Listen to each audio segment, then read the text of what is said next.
Jesus came out beside the lake, a large crowd came to him, and he began to teach them. As he walked along, he saw Levi, son of Alphaeus, sitting at the tax collector's booth. "Follow me," Jesus told him, and Levi got up and followed him. While Jesus was having dinner at Levi's house, many tax collectors and sinners were eating with him and his disciples, for there were many who followed him. When the teachers of the law, who were Pharisees, saw him eating with the sinners and tax collectors, they asked his disciples, "Why does he eat with tax collectors and sinners?" On hearing this, Jesus said to them, "It is not the healthy who need a doctor, but the sick. I have not come to call the righteous, but sinners."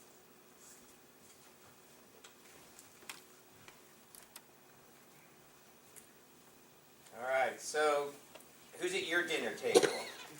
Who would be your dream team of a dinner? Do you think about some of that as we talk to the kids?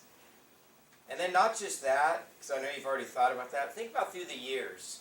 Like if you had a big table, which obviously would be bigger than we have, of all the people that you've ministered to through the years, what kind of people would have been at your table all this time? What type of people? Would they all be kind of the same people?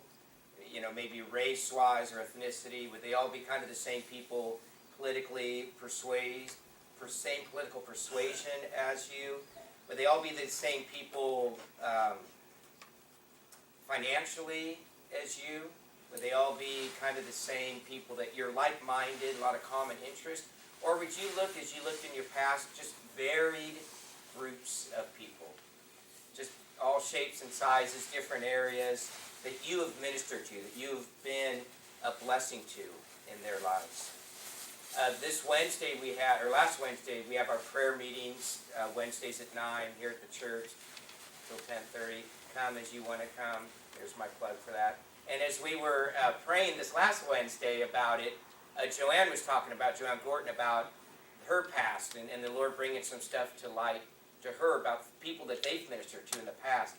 And so I asked her to write to me just kind of a sample of different people that she had ministered to, or her and Jerry.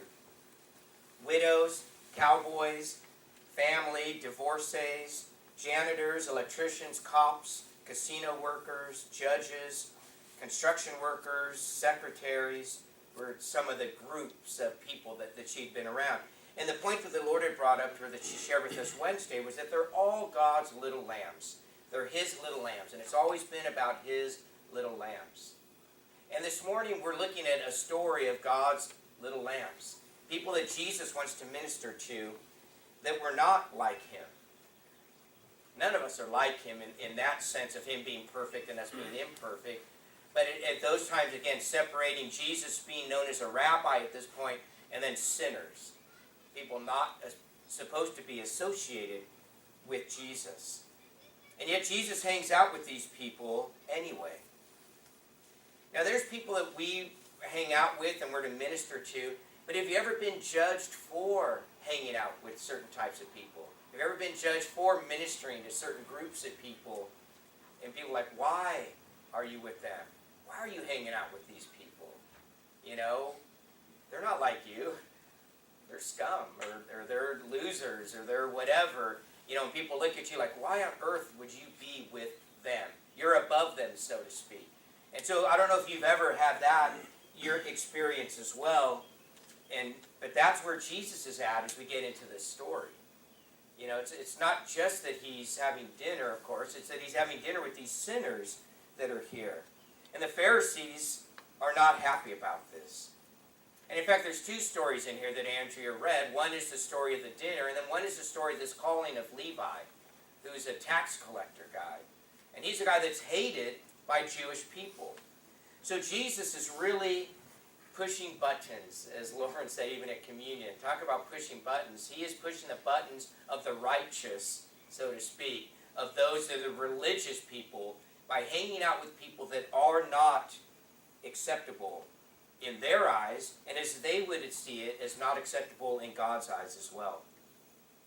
So Levi is a tax collector in Rome-occupied Palestine. Okay, this is seen as compromise at best, consorting with the enemy at worst. Levi is one of those tax collectors that would be stationed at an intersection of trade, of routes, and they were known to take extra money for themselves.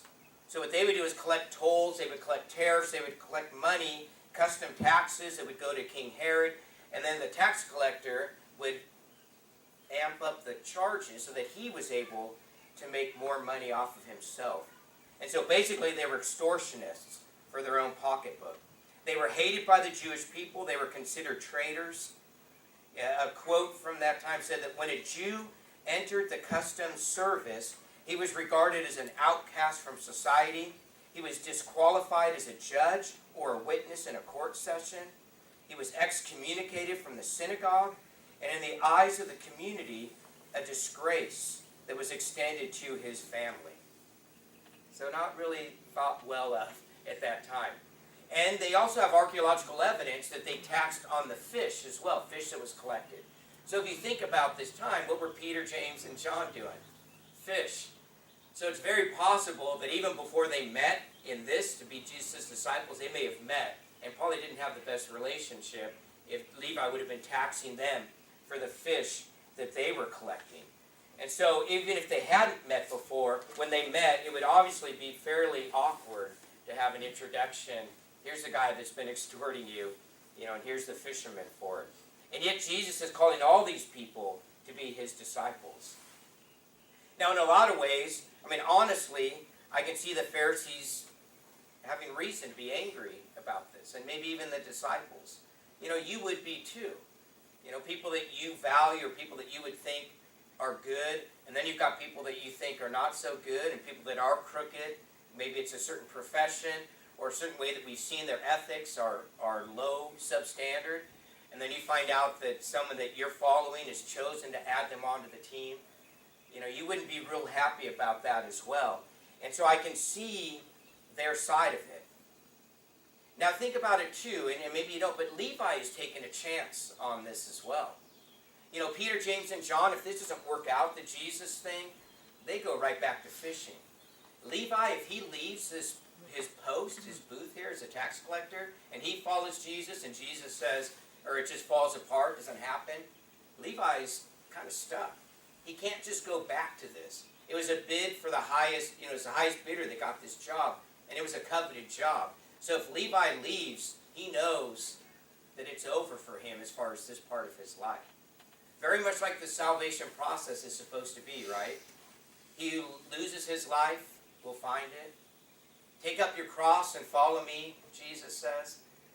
Levi comes to that real crossroads there in his life. And again, some of you can probably identify with this, that when God calls you and he says, follow me, the implication that's there is that if I say yes to Jesus, to follow him, it means I'm saying no to some other parts of my life.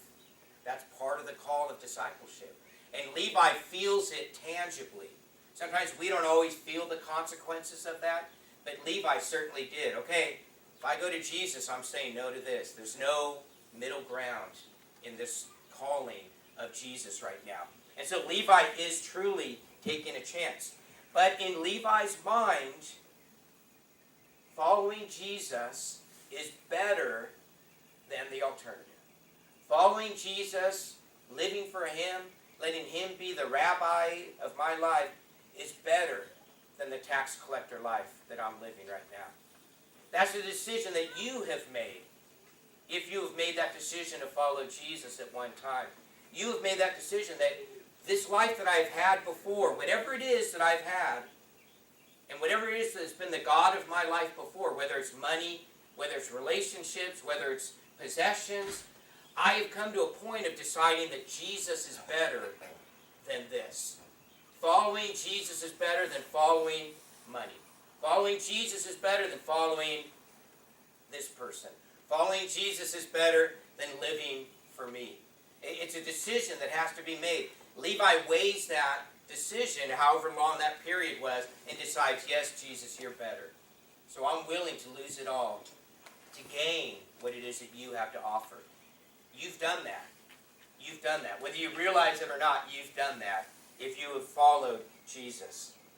And And so Levi makes the call, and think about this. So he's considered scum, right? He's a tax collector. He's a traitor to the Jewish people. And so this is a low-class guy in that sense that now Jesus, who's a rabbi, has called to be part of his team. Okay, so Levi is excited about this. He's left. I'm new creation. So what does Levi do? He throws a party. This is the new me. I'm now a follower of Jesus. He invites all of his friends and his associates to come to this party. And think about it, if you're part of his family or his associates, you know what you think of Levi. If you're a Jewish person, you know what his profession is, so to speak. And so they've got to be wondering, who on earth is this rabbi, righteous person, that's having Levi be part of his crew? What is that all about? I mean, they would have to wonder that. You know, we're a group of lowlifes, and all of a sudden this guy that we've viewed as Billy Graham is inviting, you know, we can't use names, but Billy Graham is inviting this guy to be a part of his, you know, and he's throwing a party. I'd want to go. Like, what is this all about? You know, and so people are wanting to see how it is that a rabbi could be inviting a guy like Levi to be a part of his team.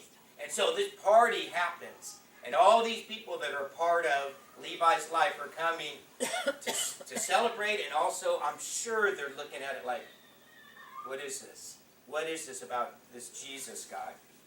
And so it's an interesting story that takes place, and so we now have this party that takes place.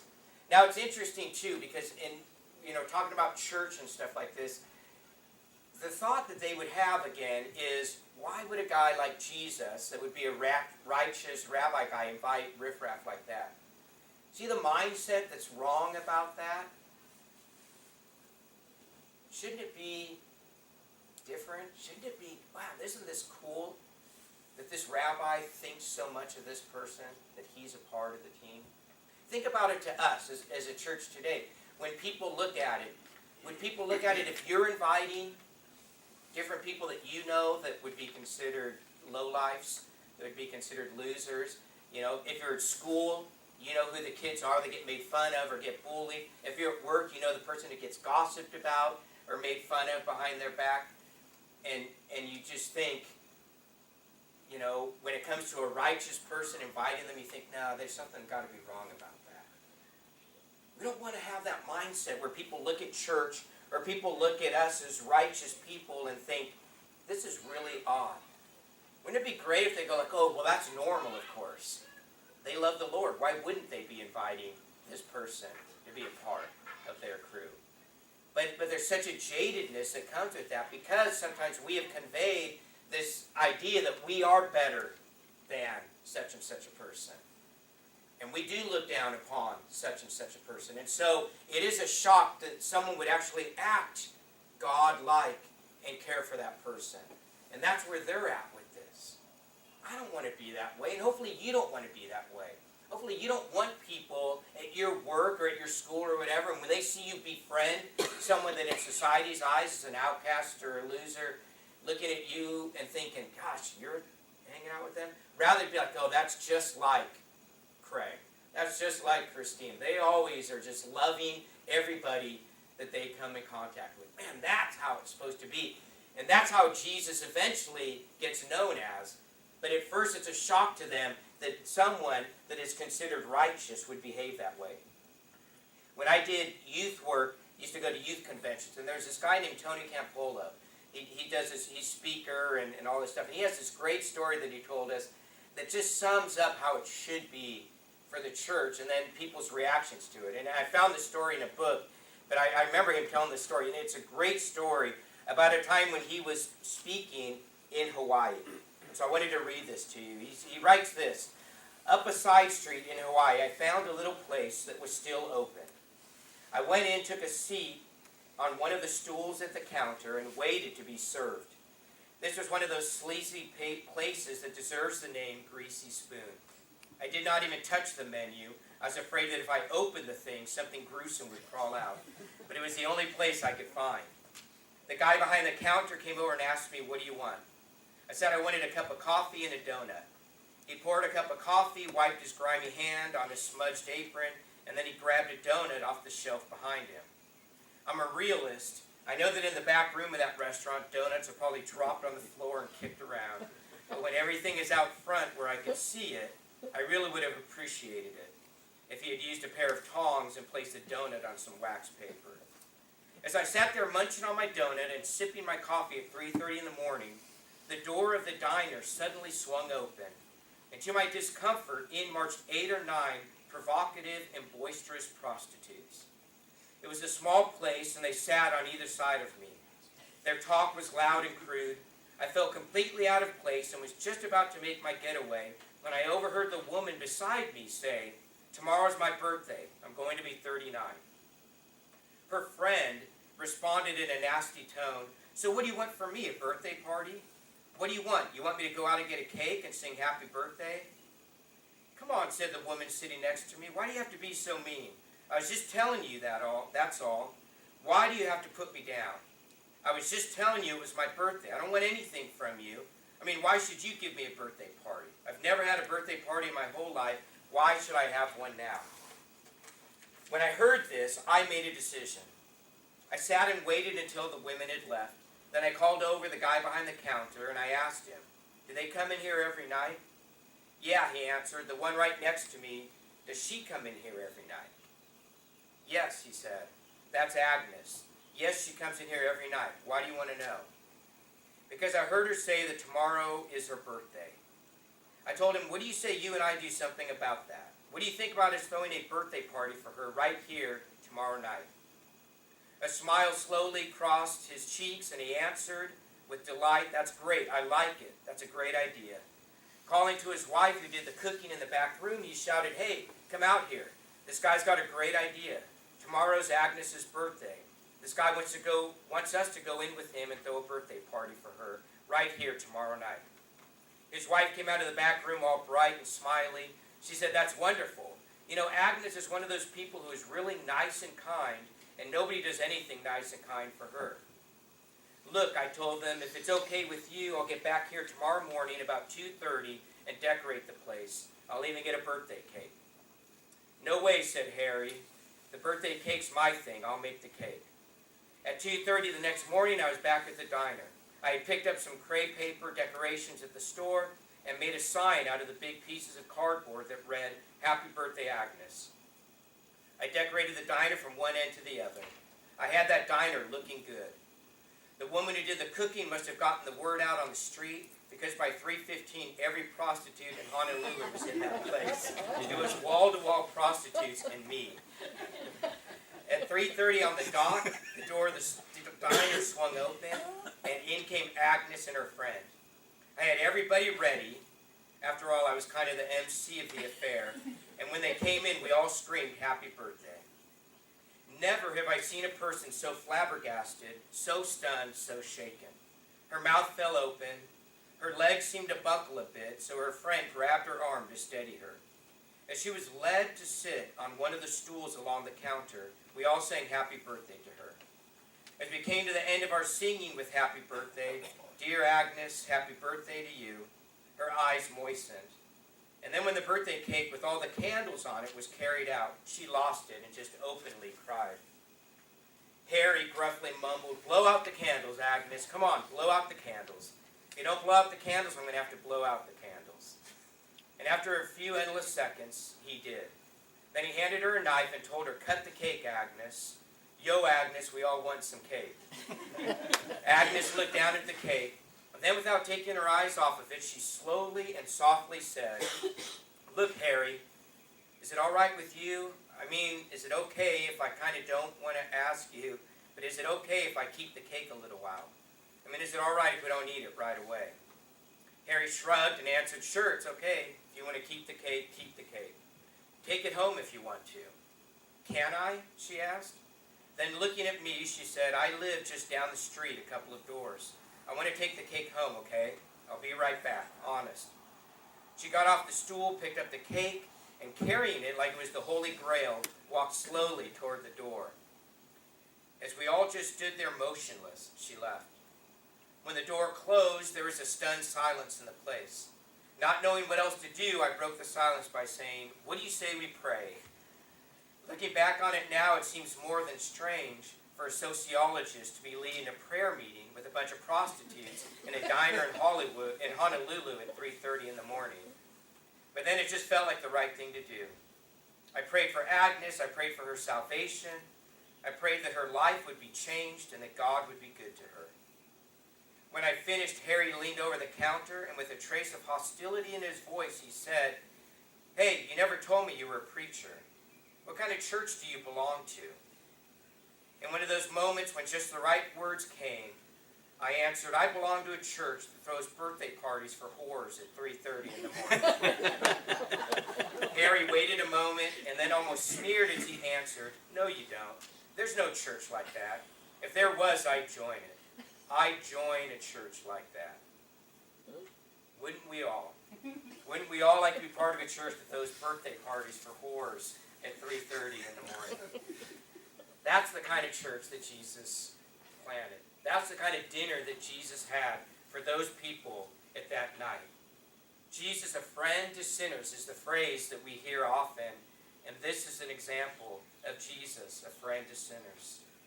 Jesus came to do more than just preach repentance. He befriends them, and that should be us as well. But in our story today that we're looking at, we see a whole different attitude from the Pharisees. The Pharisees, rather being grateful for the good news that could be happening in these people's lives, are angry that he would do this. There's another story in Luke later on where a prostitute wipes Jesus' feet. You may be familiar with that one. With her tears, again, in love with the Lord, so grateful, wiping his feet with her tears. And the Pharisees remarked that if he knew who was doing this, he wouldn't allow it. And yet Jesus precisely knew who was doing it and welcomed. The Pharisees judged Jesus in this case more as a sinner rather than a Messiah. Why? Because they cannot grasp the love of God. That God would truly love a sinner, a lowlife, an outcast, a loser. God is that way? No, they can't see that. They cannot see it because they are not that way. Jesus is not proper. Jesus is not acting normally. We're supposed to hang out and reward the good people and punish and condemn the bad. But that's not what Jesus does. Now we love this passage because we love when Jesus stands up for the underdog. We love when Jesus takes hold of the disenfranchised and brings them to him. We cheer that. And we cheer that because we were that at one time. That we recognize that we too were at that table a sinner before Jesus invited us to his dinner, to make us a part of his family. And so we love it, or I love it anyway, when Jesus sticks it to the Pharisees in this way. But we have to be careful, once being a part of his family and part of the in-group, part of the church, God family, that we do not become like the Pharisees. The word Pharisee means separated ones. And we have to be careful that we do not become exclusive. That we do not begin to separate ourselves from the lost, from those that need to be at that table. When we have dinner, we have to be more than just inviting the loved ones, our favorite, the ones that are like-minded, the ones that agree with the things that we agree about. If we don't change that, then we are no different than the Pharisees in this way. Separated ones. Their idea of separated was to stay away from sinners. That's not God's idea. In the world, not of the world. God doesn't call us to be monks on a hill, mountain some way, removed from people and the riffraff of the world and the sin of the world. He calls us to be in it. To be a part. Not to love those things, not to live for those things, but to love and live for those people that are involved in those things. Am I a Pharisee? Am I not reaching out to those people? As I look at my lists, we all have our favorites. We all have the people that we love to invite to our lunches and our dinners and our gatherings. But are we doing that for the ones that need to be at the table, that do not know the good news? Is our extent of our relationship with God, you and me, brothers and sisters, which is wonderful and we need to have, But are we closed within these walls? Or am I inviting my neighbor next door? Am I inviting my schoolmate that I sit next to in class? Am I inviting that worker that sits next to me to come and be a part of the good news that's there? We all have them in our lives, but are we bubbling up? Are we separating ourselves? Is God this morning calling you to bust out of that? Sit, be a friend of sinners, eat with sinners. Be known as a person that loves everybody. Everybody. And whether they're black or white, male or female, Democrat, Republican, rich, poor, they are welcome at the table of the Lord.